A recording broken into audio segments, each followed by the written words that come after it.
और यहाँ पर हम आपको दिखा रहे हैं अश्नी प्लाटून, जिसको कि ऑपरेशन सिंदूर के बाद रेज किया गया। इस प्लाटून में खास तौर से जो ड्रोन्स हैं उनकी तैयारी और उनकी तैयारियों को परखने का काम यहाँ पर किया जा रहा है। और खास तौर से ये कहा जा रहा है कि हर सैनिक के जवान के हाथ में जहाँ एक और हाथ में गन हो, दूसरी ओर उसके हाथ में ड्रोन होना चाहिए। और आप यहाँ पर उन्हीं ड्रोन्स की तस्वीरें भी देख रहे हैं जो कि इस एक्सरसाइज का हिस्सा रहा है। यहाँ पर हम आपको दिखा रहे हैं तमाम वो ड्रोन्स जो कि अश्नी प्लाटून का हिस्सा रहे हैं और लगातार इनकी तैयारियों को परखने का काम किया जा रहा है। वहीं रोबोटिक म्यूल जो कि खासतौर से मॉडर्न वॉरफेयर में इनका इस्तेमाल किया जा रहा है। ऑपरेशन सिंदूर में भी जो रोबोटिक म्यूल्स थे इनका इस्तेमाल किया गया था। ये 50 ग्राम तक के जो सामान है, रसद है, उसको ले जा सकता है और इसने जवानों को रसद पहुंचाने का काम ऑपरेशन सिंदूर में किया था।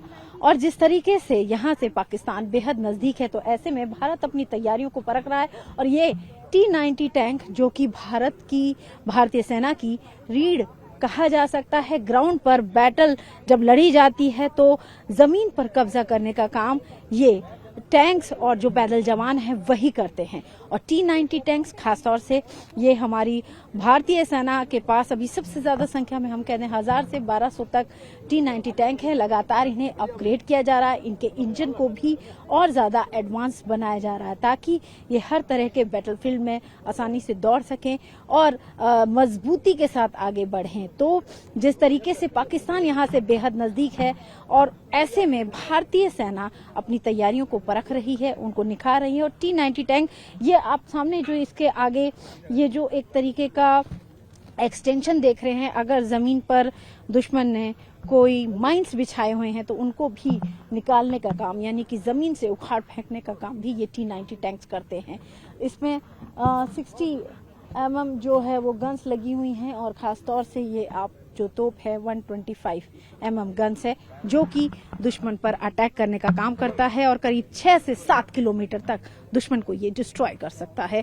और ऑपरेशन सिंदूर के समय इनकी तैनाती जैसलमेर में थी और ग्राउंड से लगातार ऑपरेशन किया जा रहा था। वीडियो जर्नलिस्ट अशोक चौहान के साथ अंजू निर्वाण, TV9 भारतवर्ष, जैसलमेर। जमीन पर दुश्मन के खिलाफ अगर युद्ध जीतना हो तो ये टैंक सबसे ज्यादा जरूरी है। ऑपरेशन सिंदूर जो कि 3 दिन तक चला, उसमें अगर ये टैंक उतर जाते तो पाकिस्तान का आधे से ज्यादा कब्जा भारत कर लेता।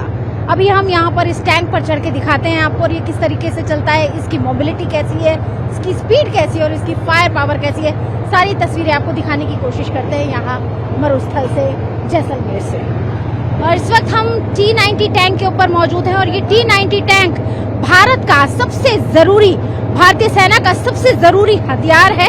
इस वक्त भारतीय सेना के पास करीब 1200 T-90 टैंक हैं और अभी इनको लगातार अपग्रेड किया जा रहा है। इसकी जो अभी तक हॉर्स पावर थी इसके इंजन की वो करीब 1000 हॉर्स पावर थी और इसे अपग्रेड करके करीब 1350 हॉर्स पावर किया गया। तो लगातार इनको अपग्रेड किया जा रहा है, मजबूत किया जा रहा है। और अगर टैंक की अगर हम बात करें तो टैंक की सबसे जरूरी चीज होती है उसकी मोबिलिटी, उसकी स्पीड और उसकी फायर। तीनों को बैलेंस रखना होता है। अगर तीनों में से एक का भी बैलेंस बिगड़ गया तो टैंक का जो ऑपरेशन है वो कमजोर हो जाता है। तो ये तीनों का समीकरण एकदम सटीक बैठाया जाता है और तब एक टैंक जो है वो दुश्मन पर सटीक वार करता है। वीडियो जर्नलिस्ट अशोक चौहान के साथ अंजू निर्वाण, TV9 भारतवर्ष, जैसलमेर। यहाँ पर ये राइड शुरू हो चुकी है T-90 टैंक की। T-90 टैंक जो कि रेगिस्तान में दौड़ता है और इसकी मोबिलिटी, फायरिंग पावर और कैपेबिलिटीज को लगातार बढ़ाया जा रहा है। 1350 हॉर्स पावर इसकी जो इंजन की जो क्षमता है वो कर दी गई है और हम आपको दिखा रहे हैं ये टैंक कैसे चलता है। जैसलमेर के रेगिस्तान में TV9 भारतवर्ष एक्सक्लूसिव दिखा रहा है T-90 टैंक का दम। और यहाँ हम आपको उसकी स्पीड, उसकी क्षमता और उसकी मोबिलिटी दिखा रहे हैं। और यहाँ पर T-90 टैंक की क्षमता हमने दिखाई। T-90 टैंक में जिस तरीके से हम देख रहे हैं, रूस यूक्रेन वॉर हुआ, कामाकाजी ड्रोन की एक्टिविटी देखी पूरी दुनिया ने और ऑपरेशन सिंदूर में भी कामाकाजी ड्रोन देखा। तो ऐसे में T-90 टैंक को और मजबूत करने के लिए ये केज का एक्सटेंशन लगाया गया। ये केज जो आप हमारे ऊपर देख रहे हैं, इस पे केज इसलिए लगाया जाता है ताकि टैंक को बचाया जा सके किसी भी एरियल अटैक से, क्योंकि टैंक्स जो होते हैं वो चारों तरफ से बहुत मजबूत होते हैं, बुलेट का कोई प्रहार इनके ऊपर काम नहीं करता, लेकिन कामाकाजी ड्रोन क्योंकि ऊपर से अटैक करते हैं और जो टैंक का जो ऊपर का पोर्शन होता है वो थोड़ा कमजोर होता है, तो ऐसे में कामाकाजी ड्रोन से बचाने के लिए इन केजेस को लगाया गया है और एक कवर अप करने की कोशिश की गई है। T-90 टैंक को और उसकी क्षमताओं को बढ़ाया लगातार जा रहा है। ये गन्स जो है ये बेहद मजबूत है, 12.9 mm गन है और ये 125 mm गन है। तो इस तरीके से ये टैंक्स जो होता है 3 क्रू के साथ चलता है, एक तरफ कमांडर होता है, एक तरफ गनर होता है और नीचे ड्राइवर होता है। तो इस तरीके से पूरा टैंक जो है वो ऑपरेट बैटलफील्ड में किया जाता है। ग्राउंड जूरी से अंजू निवान, TV9 भारतवर्ष के लिए with camera person Ashok Chauhan. युद्ध क्षेत्र में किसी भी तरह के मिशन को अंजाम देने के लिए भारतीय सेना मौजूद रहती है। ऐसे में किसी भी तरह की आवश्यकता हो तो पैरा ट्रूप्स जो हैं वो जवानों के लिए किस तरह से रसद या फिर जरूरी सामानों को भी पैरा ट्रूप्स के जरिए ड्रॉप करते हैं और ये बैटलफील्ड के पास ही, लेकिन अपने जोन जो है, एयर जोन जो है और अपना जो ग्राउंड जोन है उसी के पास ट्रूप्स को जो है वो ड्रॉप किया जाता है। और आप देख सकते हैं कि इनके पास ज़रूरत के सामान, ट्रूप्स के पास ज़रूरत के सामान भी होते हैं। और ये खास बात इसमें ये होती है कि ये जिन्हें ड्रॉप किया जाता है पैरा ट्रूप्स को, ये करीब 12,500 फीट की ऊंचाई से ड्रॉप किया जाता है। और ये जो मिशंस होते हैं, किसी भी तरह के मिशन को अंजाम देने के लिए इस तरह की तैयारी जो है वो भारतीय सेना करती है।